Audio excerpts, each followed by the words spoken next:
Businesses looking to donate surplus food will first have to meet safety and hygiene standards under a draft or proposed bill that could go to Parliament later this year.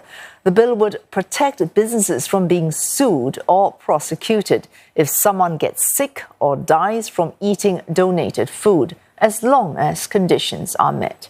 The proposed Good Samaritan food donation bill aims to address the twin problems of food waste and food insecurity by redirecting food that is still good for consumption to people in need.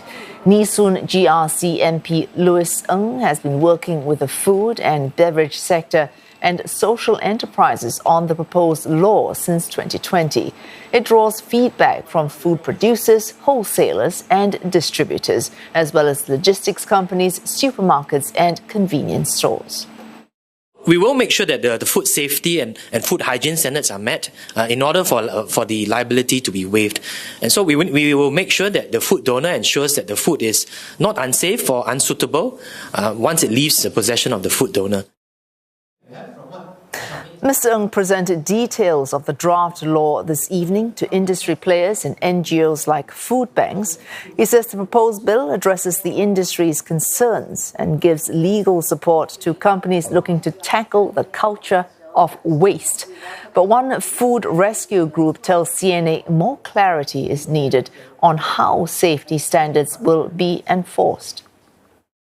How will businesses ensure, if they are donating food, that it has already met whatever minimum safety standards before donating the food to whichever group or whichever organization is accepting it? To me, that's a very crucial factor. And here's a closer look at how food can be rescued and how the proposed bill could change the so-called throwaway culture. Food waste is one of the biggest waste streams in Singapore.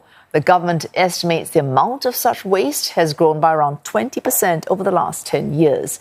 It accounted for 11% of all the waste generated in Singapore in 2022, based on the most recent figures from the National Environment Agency. Of the 813,000 tons of waste generated that year alone, nearly two-fifths of that, or 18%, was recycled and turned into products like biofuels and fertilizers. The problem is that some of this food waste that did not get recycled ended up in the landfill, and they're actually still good and safe to eat.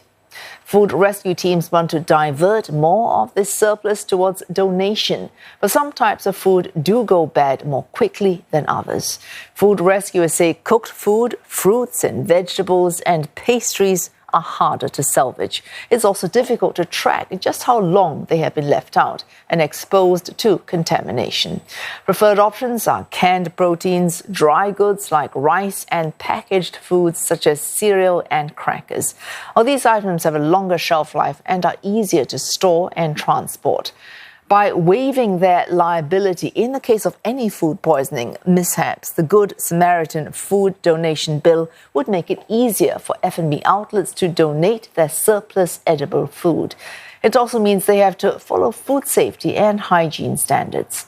The proposed approach is not a new concept. Countries like Italy, France, and the United States have passed laws to fight food waste. Some take a more punitive approach, fining supermarkets that fail to donate unsold food products. Others give more leeway for food to be donated, even if they are past their sell-by dates.